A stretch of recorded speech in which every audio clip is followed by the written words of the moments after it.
आप देख रहे हैं केवल सच न्यूज। मैं इंद्रलोक कुमार, केवल सच न्यूज में आप सबका स्वागत है। अभी मैं मौजूद हूँ बारून प्रखंड के उप प्रमुख विजय कुमार सिंह के यहाँ, और ये पहले वो प्रतिनिधि भी रह चुके हैं, वो काजीचक पंचायत के पंचायत समिति के प्रतिनिधि भी हैं, और ये पहले पिछले बार नबीनगर विधानसभा के प्रत्याशी भी रह चुके हैं लोजपा से। तो आइए उनके आवास पे अभी हम मौजूद हैं, उनसे कुछ हम मुद्दों पर बात करेंगे आज, जो लगातार इस ऊपर दूसरी बार रहे हैं यहाँ पर। उनसे आज उनके आवास से आए, उनसे आज बात करेंगे कुछ मुद्दों को लेकर कि अपने प्रखंड में, अपने विधानसभा में क्या क्या विकास के काम हुआ है, नहीं हुआ है। सबसे पहले तो हम आपको स्वागत करते हैं केवल सच न्यूज जी। धन्यवाद आलोक जी। मेरा सवाल है कि अभी काजीचक पंचायत से आप क्या बोलते हैं, पंचायत समिति के पद पे दूसरी बार आपने जीत हासिल की है, और इस बार निर्विरोध आपने जीता है उप प्रमुख। इस पर आप क्या कहना चाहेंगे? मैं कहना चाहूँगा कि आप सब जैसा लोगों का प्यार, स्नेह और पब्लिक के बीच में रात दिन काम करने का एक ये भी रिजल्ट है कि हम लोग 24 घंटा जनता के लिए समर्पित हैं। इस दरवाजे पर कभी भी लोग रात दिन आते हैं। हम लोग से जितना बनता है, चाहे वो प्रखंड से संबंधित हो, अंचल से संबंधित हो, चाहे थाना संबंधित, चाहे जिला संबंधित हो, निस्वार्थ हो उन लोगों को हम लोग मदद करते हैं, जिसका रिजल्ट मिलता है कि हम लोग को विरोधी लास्ट हराने के प्रयास करते हैं, पर हमें कोई फर्क नहीं पड़ता है। जनता हमें कहती है कि आपको प्रचार करने की भी जरूरत नहीं है। हम सिर्फ क्षेत्र में नोमिनेशन करके जाते हैं, हाथ जोड़ते हैं। मैं कहता हूं कि मैं जिस तरह से काम आपको पिछले वर्ष किया, आगे भी करने के तैयार हैं, और जितना भी हम लोग का योजना फंड आती है एकदम निसंकोच पब्लिक के बीच में रह करके काम पारदर्शिता के साथ कराते हैं, जिसका रिजल्ट हुआ कि अब उप प्रमुख हम लोग को निर्विरोध चुना गया। सर, अपने पंचायत में किस तरीके के काम विकास हुआ है इस बार? अभी मेरे क्षेत्र में जितनी भी नली गली थी, सभी गलियों को पीसीसी कर दिया गया, कच्ची नालियों को पक्की नाली बना दी गई। जहाँ पर चाहका और पुलिया की बात थी, सभी किसानों को धान में जो किसान की जो पटवन होती है उस पानी से संबंधित करहा का सफाई उड़ाही किया गया, चाहका बनाया गया। जहाँ जहाँ जिस किसान की जो ज़रूरत थी उससे सुविधा अनुसार लोग कार्य हो गई। आप बारून प्रखंड के उप प्रमुख हैं, अपने प्रखंड के लिए क्या विकास के काम हो रहा है, किन मुद्दों पर आप विकास हो रहा है? मैं पूरे प्रखंड की विकास की बात करूं तो हमारे साथ लगभग 21 पंचायत समिति हैं। मैं खुद न करके सभी सहयोगी पंचायत समितियों के साथ सबको योजना देता हूं, और योजना से सबके क्षेत्रों में विकास होती है। नली गली, नल जल, चाहका पुल पुलिया, सभी पंचायत समिति भाई जितने भी जीते हुए सबको क्षेत्र में कार्य करने के लिए ये हम लोग योजना खोल रखे हैं। इससे हमें पूरे प्रखंड में विकास, चौमुखी विकास होगा। सर, एक सवाल है कि पिछले बार आप विधानसभा लोजपा से विधानसभा के प्रत्याशी रह चुके हैं, और इस बार अगले विधानसभा के लिए आप क्या तैयारियां कर रहे हैं? मैं पिछले बार विधानसभा की चुनाव लोजपा से लड़ा था, जो किसी के गठबंधन और साठ गांठ में नहीं था, और इतने शॉर्ट टाइम में हमें टिकट मिला। जिस दिन नॉमिनेशन लास्ट कर रही थी 8 तारीख को, उसी दिन रात के 2 बजे 2:30 बजे भोर में हमें टिकट मिलता है। मैं उसी दिन सुबह आकर नॉमिनेशन करता हूँ। नॉमिनेशन करने के बाद मुझे 8 दिन मौका मिला घूमने के लिए विधानसभा में। न तो मेरे क्षेत्र में कोई राष्ट्रीय नेता है, न कोई राज्य स्तर के नेता है, न कोई जिला का नेता। मैं अपने में आपको खुद पूरी विधानसभा में गाँव में घूमा, जितना घूमा उतना मुझे वोट मिला। 8 दिन में क्या घूम, प्रखंड पंचायत को नहीं घूम पाता है, फिर विधानसभा 8 दिन में घूमने का मौका मिला। फिर भी 10,500 वोट मुझे आया था, और आगे तैयारी भी चुनाव लड़ने के लिए मैं भरपूर प्रयास कर रहा हूँ। निरंतर मेरा मीटिंग और कार्यक्रम चलते आ रहा है। लगातार यहाँ पर बारून में है जो है सोननगर स्टेशन के पास, जंक्शन के पास क्या बोलते हैं, क्लिंकर और जिप्सम जो है लोडिंग अनलोडिंग का काम होता है, जिससे प्रदूषण उड़ती है और लोग बहुत परेशान हैं। और पिछले बार कई बार आपने यहाँ पर धरना प्रदर्शन उसको रुकवाने का काम किया है, तो इस बार भी आप क्या प्रयास करना चाहेंगे? आपको मैं बता दूं कि मैं लगातार जब से यहाँ क्लिंकर जिप्सम लोडिंग होते आया श्री सीमेंट का। अभी साल भर से डालमिया का भी रेक यहीं लोडिंग अनलोडिंग हो रही है।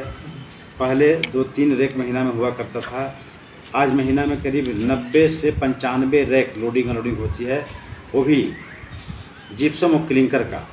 जिप्सम क्लिंकर बिल्कुल यहाँ के 5, 7, 8 किलोमीटर के रेंज में पूरी इतनी प्रदूषण फैला रखा है कि न तो कोई छत पर सो पाता है, न कोई छत पर घूम पाता है, न दरवाजे पर कोई बाहरी खुले बैठ सकता है, न कोई कपड़ा पसार सकता है। पूरी फसल फूल पौधा सभी नष्ट हो जाते हैं। इस प्रदूषण के माध्यम से हमारे यहाँ लगभग साल में 1, 2, 3 मर ही जाते हैं, जो ड्यू टू डस्ट के कारण।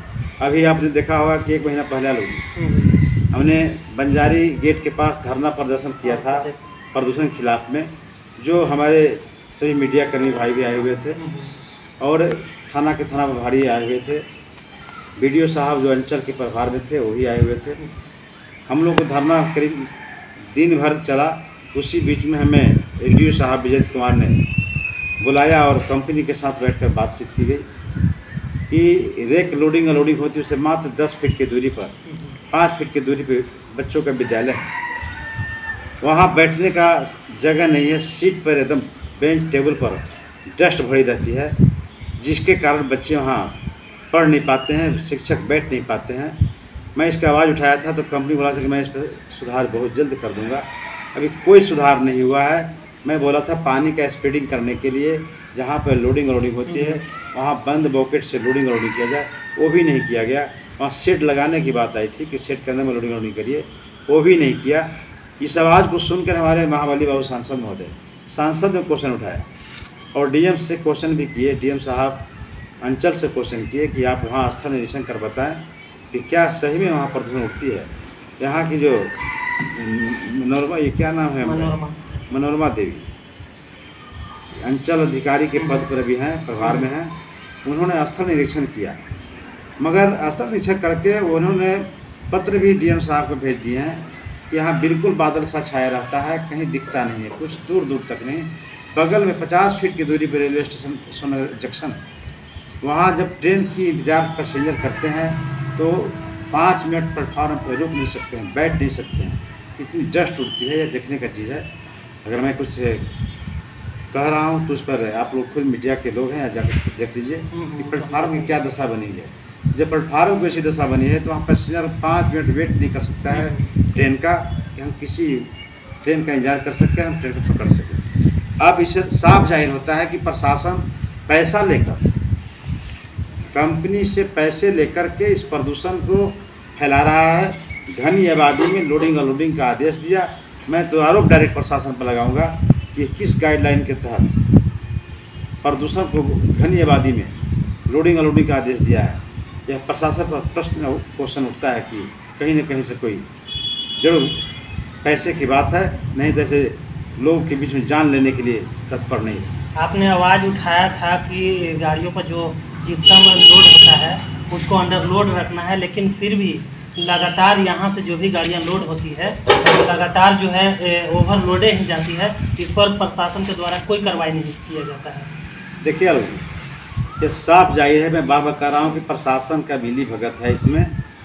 जो ट्रक अभी आप देखेंगे कि बालू और गिट्टी के ट्रक अगर रोड पर चढ़ती है तो पूरी प्रशासन छेक लेती है कि आपकी 1 टन माल बेची जा रही है।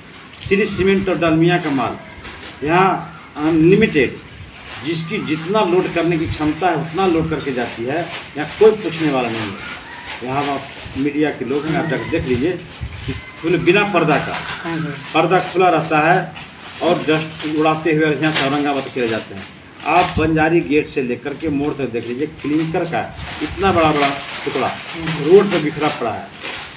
और अगर किसी मोटरसाइकिल के टायर पर पड़ता है, वह गिरता है, डेड होता है, मरता है, उसे कोई पूछने वाला, सुधे लेने वाला कोई नहीं है। जितना उसमें ट्रक चलता है श्री सीमेंट और डालमिया का, किसी का न इंडिकेटर है न किसी का फिटनेस है। बिल्कुल बिना फिटनेस के सारी गाड़ियाँ चलती है और प्रतिदिन, जिसका कारण है कि रात में गाड़ी रोड पर लगा कर रखता है और पीछे से बाइक वाले जाके धक्का मारते हैं, उसकी माथा में चोट लगती है, वहीं गिर के मर जाता है। इसको सुध लेने वाला कोई नहीं है। अगर ऐसे घटनाएं प्रतिदिन घट रही है और प्रशासन नहीं बोल रही है, इसलिए प्रश्न उठता है कि प्रशासन की कहीं न कहीं मिली भगत है। इस अभी जो है फिलहाल का जो समस्या है बारूण का, यहाँ पर जो ओवर ब्रिज बन रहा है उसमें क्या है कि एक ही तरफ से आना भी है और जाना भी है, और लगातार जो है ये सीरी सीमेंट का जो ट्रकें हैं वो भी इसी साइड से जाती और आती हैं, जिससे आम जनता बहुत त्रस्त है। इस पर आप क्या कहना चाहेंगे? मैं कहना चाहूँगा कि वह मौत को आमंत्रण दे रहा है। प्रशासन को वहाँ पे एक चौक टाइप का बना करके गाड़ियों को बारी बारी से पास कराने की ज़रूरत है। नहीं तो आपने प्रतिदिन देखने को मिलता है कि जब उसकी गाड़ियाँ पार होने लगती है तो देहरी से आने वाली, औरंगाबाद जाने वाली गाड़ियाँ सब जाम में लगी रहती है, कतार में पूरी पुल जाम हो जाती है। अब एक दिन नहीं, जब से उस ब्रिज में काम लगा है तब से जाम की समस्या है, और वह मौत का आमंत्रण दे रहा है। जिस दिन एक्सीडेंट होगी, क्योंकि ओवर हो जाता है और ओवरटेक करते हुए गाड़ियाँ पार करती है, जब रोड क्रॉस करते हैं तो हम लोग प्रतिदिन मौत के मुंह से निकलते हैं।